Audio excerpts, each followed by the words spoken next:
Now these lessons are going to be about the adjustment on infinity. So we've done adjustment on known range, but what happens when we don't have any known ranges to work with? You're in the middle of the field, in theatre, and you might not have accurate maps to be able to work with, or you might not have the ability to access those, or to use a known range. You might not be on a small arms range or anything like that. So we must be able to take our adjustments. Known range is the most accurate, but we must also be able to use infinity. And if you recall, the infinity settings on the range scale are indicated by the star, the asterisk, and then we have these divisions above it and divisions below, and this is 0 here, and then this is plot positive and minus, and we have 1, 2, 3, and minus 1, 2, 3. So that's how that works. So we're going to do these adjustments and do these calculations as you were previously shown in the lesson on the known rate, calculating. We're going to do these, and then we will get sort of decimal points. So it'll be 0.1, 0.2. You'll see that the adjustments are a lot less, a lot smaller. We've got two types of infinity to use. We've got natural infinity, and we've got artificial infinity. So what do you think we mean when we're talking about natural infinity? What are we going to look at? Sky. What's in the sky? The moon. The moon. What are the other options in the sky if the moon isn't visible? Clouds. No, clouds will move, and they're not. Yeah. They have a height that may well be within the range of the instrument. Actually, stars. Okay. What are we never going to look at? The sun. Why don't we look at the sun? Blind you. It will blind you. It'll affect the instrument as well. Actually, if you get too much direct sunlight in there with the prisms. Yeah. More importantly, not you, the instrument. It will damage that. But no, not the sun. So on a cloudy day, we need to make sure, because you can obviously see the moon during the day. We'll try and cover that as part of the outside lessons. But we must make sure that on a cloudy, obscured day, you do start looking at the moon and not the sun if it's behind the cloud. So just take care in doing that. So never the sun. Those things, the moon and the stars, are way beyond the range of the instrument. Even artillery instruments and anti-aircraft, anything like that. The principles are the same in those, but it's going to be way beyond the range. So it means that effectively the prisms are always going to be turned out as far as possible and parallel to each other, so that you can, that is infinity. Those are never these are never going to create a coincidence. They're never going to meet. As we said, infinity is marked on the range scale, and we do the adjustment using the working head in exactly the same way. Each of these divisions, although it's only 1, 2 or 3, each of these is equal to 10r squared. So each of those is equal to 10r squared. We're always going to take 10 readings because it makes our mean observed range nice and easy, and nice and easy to do that division. And then we're going to calculate the mean observed range in divisions. So we might end up with a mean observed range that is 1.5. We've taken those, that's our average. We're then going to times that average by 10 again, which will give us the same figure as before. It's 10 the accuracy figure is 10 times the MOR. The moon is the best to use. If you can do so, and see the moon in daylight, it's the best. Why is it good by daylight?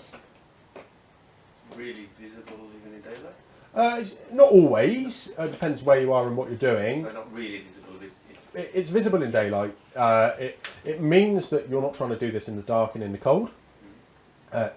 What that means, again, not worrying about you, but it means from the instrument perspective, it's probably going to be at a working temperature that's similar to what you'll actually use. So the accuracy increases because the conditions are the same as what you're going to actually be using it in. Because you're not going to be taking ranges at night. In most cases, there are circumstances you will, but you're going to be taking the ranges in the day, so try and do the adjustments and everything in the day as well. We're going to talk about taking the coincidence on the moon, because the moon is a this doesn't have to be a full moon. It can be, you know, when there's only a partly visible moon. But in your right eyepiece, you will see your left window, right window, and what we need to do is have the moon looking like that. So we're going to have a very clear edge here. Like I say, it could be a half moon or whatever. You know, it doesn't have to be. If it's a half moon, you'll start to see this. You're going to have a very clear edge for you to have in the centre of the field of view. Remember, that's one of the principles of the range taking all the time. What you're looking at has to be in the centre of the field of view. Not the moon. That's not what you're taking the range against. You're taking the edge of the moon. Is that a bit like counting the edge of the moon as the straight line that we'd normally be using? Exactly, yes. So so you need this clear edge. That needs to be in the centre of your field of view, and therefore it doesn't matter. But what doesn't matter whether it's a half moon, quarter moon. As long as you've got a clear edge that can be done in that middle, and it's really important that this halving is correct on this. So make sure that you've done your adjustments as you've needed to using the halving adjustment head to make sure that you get your equal adjustment. It's more difficult with a star to do it. And why, if you can remember the principles again of range taking, why is it more difficult with a star? Because it's a point rather than a line. It's a dot. Actually, in most cases, we're not going to have a star that's close enough. Yeah. What's our closest star? The sun. What aren't we going to look at? The sun. So we need to find a star that's further distance, and all we're going to see in that case, is this dot. So if we do need to use a star because the moon isn't visible, we need to use the astigmatizers. If you remember, the astigmatizers turn that dot into a line. So we're going to engage the astigmatizers and do that.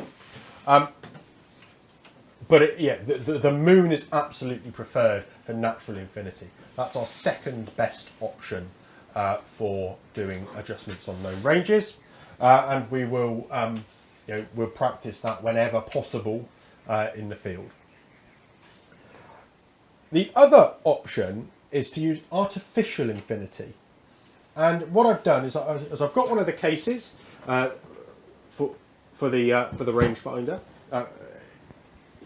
and what you'll notice on these is there's actually two white lines. This case, in fact, has them on both sides quite usefully.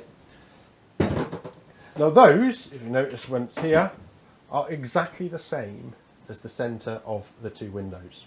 So they are the same distance apart as the rangefinder is. So the length of the rangefinder, they will be, what length is the rangefinder?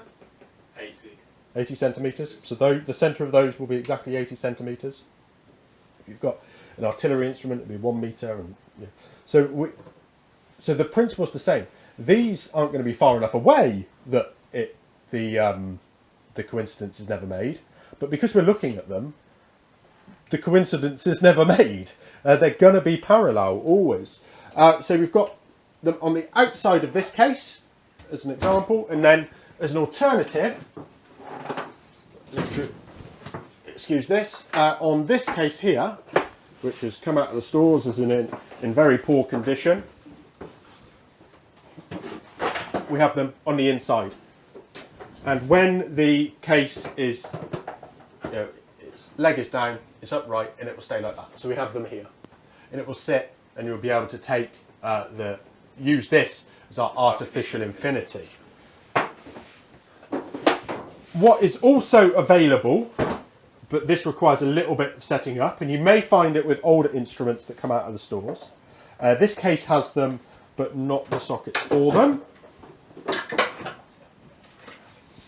You'll have two white poles. So these can actually be put into the ground at 80 centimetres apart, or a piece of wood measured out 80 centimetres apart, and they may well be more visible than than the case in certain circumstances. They're certainly taller.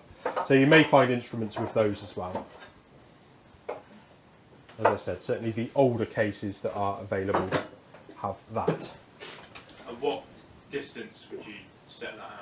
Well, so this we will always try and put out to 300 yards as a minimum, so that because it then gets rid of any error, any minor error in the cake in how those lines have been painted on. It potentially gets rid of any minor errors. So you take the case out of 300 yards? Yeah, take the case out to 300 yards and we'll line it up. And we'll just, we'll cover that, how to set it up in a moment. What you do have though, and we'll come on to this in a later stage, is actually how to, you have to test the lathe to make sure that it is at 80 centimetres, to make sure they are visible, to make sure they work correctly. You know, it's referred to as the lathe in this case because it's got this 80 centimetre section. It's not a box. Well, no, it's the case anyway. But when we use it, the two white lines. This is the concept of it. We'll use it as the lathe. Okay. But yes, you can test that, and you can test to make sure that it is working accurately.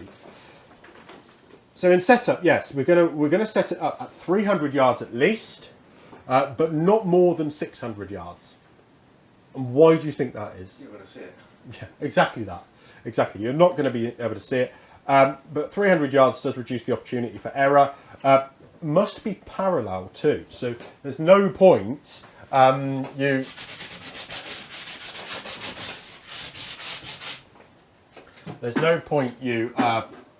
putting the box, the lathe out here with the white lines, and you suddenly having the rangefinder down here, because it's never going to be parallel.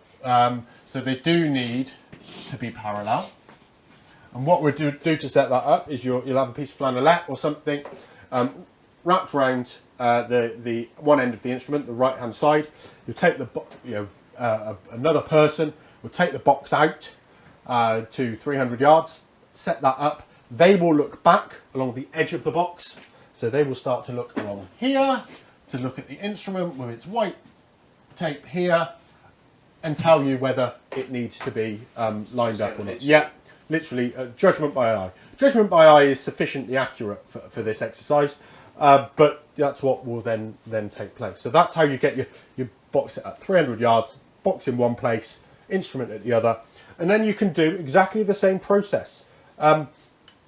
Is taking your 10 ranges, working out the mean observed range, doing the adjustments you would have for the for adjustment on normal range, working out the accuracy factor and all of that to whether it's 5R squared or more, and doing the adjustment through the coincidence adjustment head. But one thing to do when you're remembering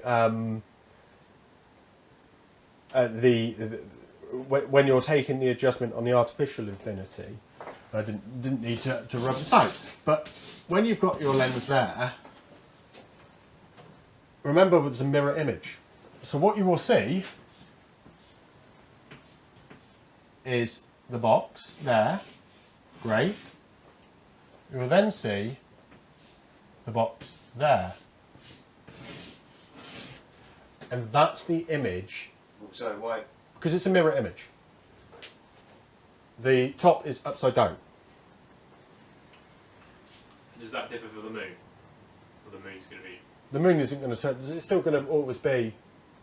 The moon, it's a centre line. You always got to be looking at the one line. A mirror image underneath. Because it's not a mirror image underneath when you've got left and right. Oh, true. So if you look in the mirror, your left ear still isn't on the left side of your head, it's on the right side of your head. Yeah, so it's making sure that you're only trying to line up a single line, not the box. So if your image is this, it's not in alignment, because actually it's completely off, because what you're trying to line up this right hand edge of the box all the time, if it's the right hand edge that you're trying to do, that's what you must make sure. So it's really important to remember that mirror image. It's sort of your offset. Yeah, so the right line from the right window, which is the lower, will line up with the left line in the upper window. So it makes sure that those two are lined up. You're not doing, you're not getting it wrong by lining up the wrong white lines with the different images. So it will always be a mirror image, and therefore when you're using the box at these short ranges, it will be offset. Okay? And that's the difference between using the case and doing it off the moon. Off the moon, Yeah.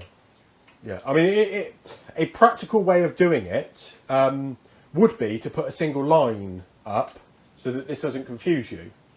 But that won't create infinity. That will just give you a range, a known range at 300 yards, which you can do, but for adjustment purposes, it needs to be between 2,000 and 3,000 I yards. can't understand what would be the difference between using that as a line and then putting a stick that's a line. Because it won't create a parallel. This has got to create a parallel all the time. So you must be able to see both, yeah? That's because why otherwise there's it's the not offset. infinity. Yeah. Gotcha. Otherwise it's not infinity. If we just use a single line, it's a known range. It's adjustment on known range, but that doesn't work for 300 yards. That works for 3,000 yards. But if we need to do it a lot closer, then we need to do it using the lathe at the 80 centimetre distance, so we create parallel. Yes. Okay? Now, this is, though, the least accurate of the three options that we have. So this is our last resort. So this is if we have only 300 yards to play with, we've got no known ranges, then, or 300, 600, then this is our last resort to use this. But it does give us an opportunity to do it in camp, in the parade ground, or on a relatively short small arms range as well. Okay? Any questions for that? We'll practice doing this in the field as well. No? Good, we'll move on. Thank you for watching. Please remember to like and share the video and subscribe to the channel. Please support us on Patreon if you're able to, and let us know of anything you'd like to see in the future. I look forward to hearing from you.